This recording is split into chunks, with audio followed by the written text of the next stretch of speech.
E aí, turma, tudo bem com vocês? Nós estamos agora entrando no quinto vídeo e vamos falar de comunicação, o processo de comunicação na empresa e entre as pessoas. É elementar, né? Comunicação é essencial em qualquer campo da convivência humana e nas empresas também. Tanto a gente individualmente, nas nossas profissões, quanto nas nossas relações, né? E a comunicação, a gente pode definir aí como um intercâmbio de informações e transmissão de algum significado.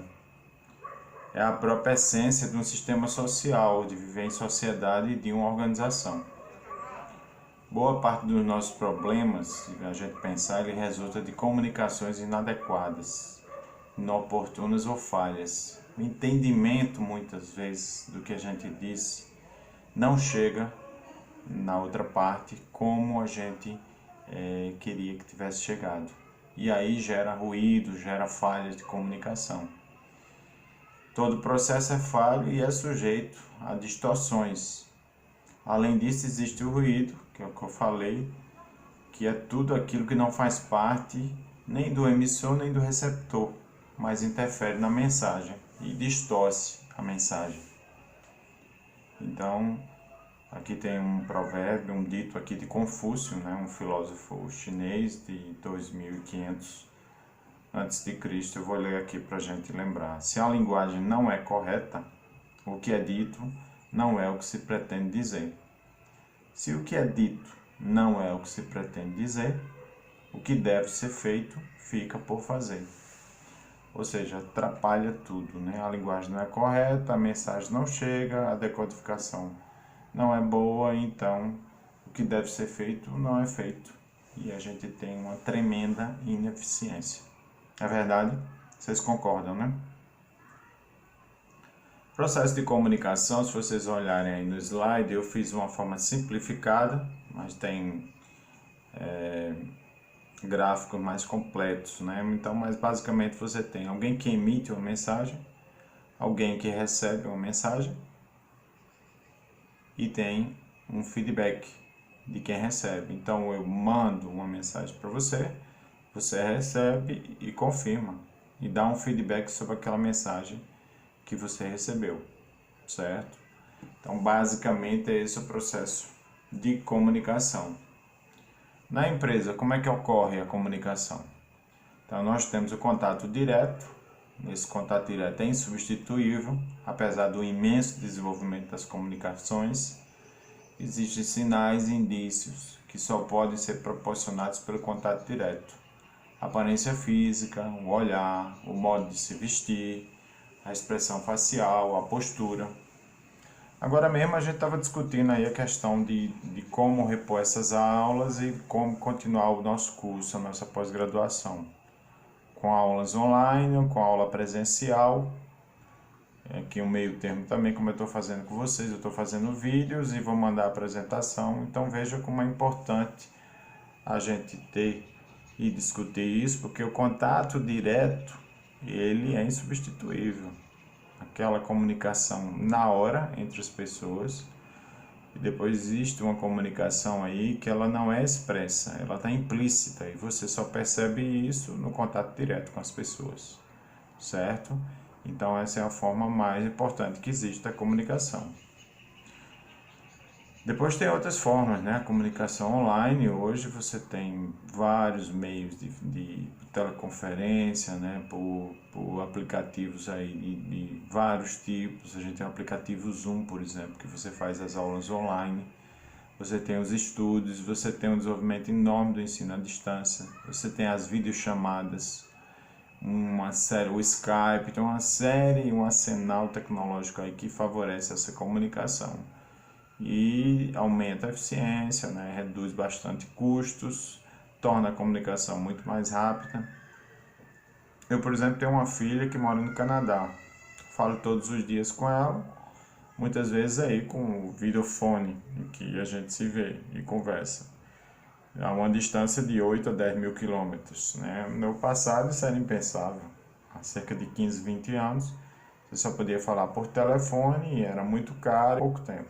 Então, uma gama enorme aí de formas de comunicação. Mas a comunicação presencial e o contato direto são sempre insubstituíveis, né? Saber ouvir é uma qualidade fundamental do administrador, de qualquer pessoa no processo de comunicação. Esse saber ouvir, você vai compreender o que o emissor está dizendo. E muitas vezes os problemas, quando você sabe ouvir bem, eles vêm junto com a solução. Porque a pessoa que traz um problema, que traz uma questão, ao mesmo tempo ele já traz a sua impressão e algumas indagações sobre aquilo. Então, se você sabe ouvir bem, é um meio caminho ou mais para haver um bom processo de comunicação, certo? Documentos escritos e e-mail eletrônicos, a gente falou, né, que é outra forma de comunicação, eles permitem a recuperação completa e precisa da informação e da comunicação. Porque, gente, existe uma questão aí, a gente não pode confiar na memória. A memória ela é traiçoeira. A memória, se você não tiver uma memória escrita, essa nossa memória aí mental, ela muda. Inclusive a gente muda até a percepção de um fato que você vivenciou ontem, você hoje já pode modificar um pouco o fato. Então ela é muito traiçoeira. É preciso muitas vezes formalizar, sobretudo quando a gente tem aí reuniões de trabalho que precisa tomar procedimentos e tomar direcionamentos, é preciso que seja formalizado, e aí é no papel escrito, é no e-mail, é qualquer coisa, numa linguagem escrita, né? E por meios eletrônicos, mas escrita. A comunicação para a empresa, da empresa com os funcionários, você também tem algumas formas específicas. Tem os boletins oficiais, você tem os relatórios anuais, que é uma forma de comunicação também. Você tem jornais internos, que são muito mais imediatos, né, e tem muito menos formalidade.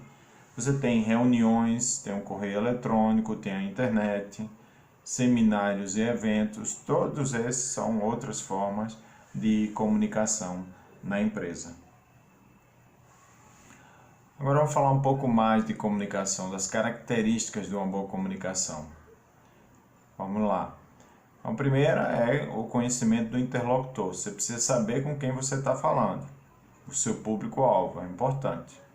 Eu, quando preparo minhas aulas, eu procuro conhecer um pouco o perfil da turma, as pessoas que estão ali, para a gente adequar a nossa forma de comunicação e as pessoas perceberem, os receptores, perceberem a mensagem de uma forma melhor na linguagem adequada a eles. Uma outra característica de uma boa comunicação é a compreensão do interlocutor, que aí é o que eu falei antes, é o saber ouvir.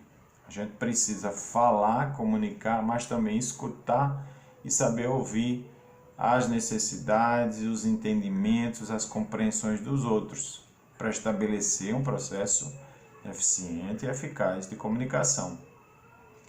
Depois, uma linguagem clara e simples, evitar palavras rebuscadas, falar simples e claramente, isso ajuda muito no processo de comunicação. Ter preferência pela voz ativa, como é, vou fazer isso, nós estamos,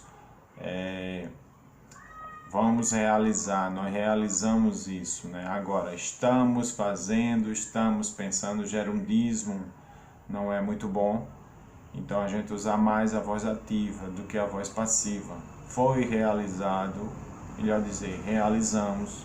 Por quê? Porque é mais assertiva, porque é mais imediata também. A correção, vamos evitar erros gramaticais. É horrível quando você vê um texto escrito com erros gramaticais.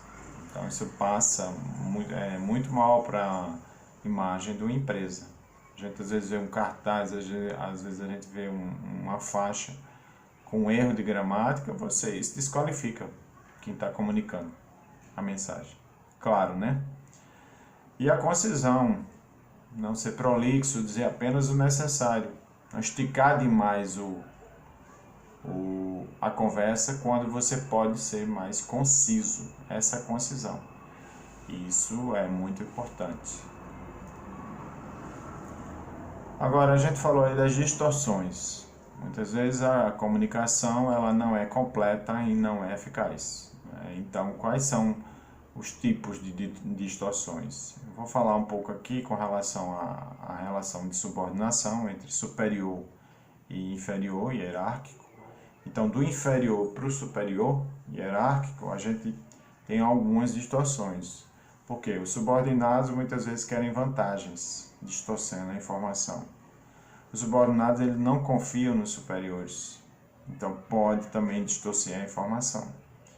Os superiores não se interessam por serem informados, é outra possibilidade também, ele não dá atenção, então isso distorce a comunicação. Quem vai comunicar, o inferior, ele nem se anima para fazer a comunicação. Os superiores reagem emocionalmente às más notícias, né? Então, muitas vezes acontece isso na relação entre pai e filho, mãe e filho. O filho evita dizer, evita comentar, porque a reação emocional vai ser tão forte, tão negativa, que você vai omitindo simplesmente. E isso pode causar um problema muito maior na frente. Não existe o canal livre e limpo de comunicação, então você faz a omissão. A outra distorção que a gente pode citar da relação do inferior, do subordinado ao superior, é que os subordinados são mais leais aos colegas, aos próprios colegas, do que aos superiores. O meu amigo, as pessoas que são iguais a mim e que passam pelas mesmas pressões que a mim. Então, esses pontos aí que eu falei, o subordinado pode estar querendo alguma vantagem, ele distorce aí a comunicação com relação ao superior. Ele não confia no superior, então ele vai criar subterfúgios nessa comunicação. Ou o superior ele também não demonstra interesse, então o inferior não vai ter aí vontade de comunicar. E essa reação emocional também, que é muito frequente, né? Com relação ao superior ao inferior, ao subordinado.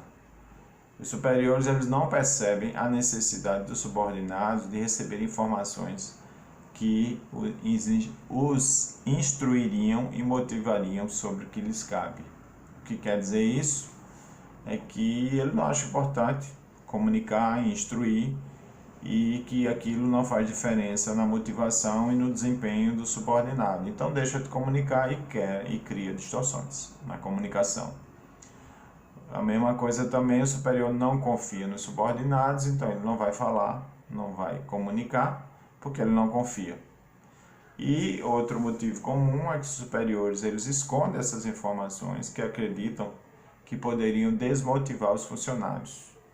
Vocês acham que é por aí? Você esconder informações que dizem respeito aos funcionários só porque tem medo de desmotivar?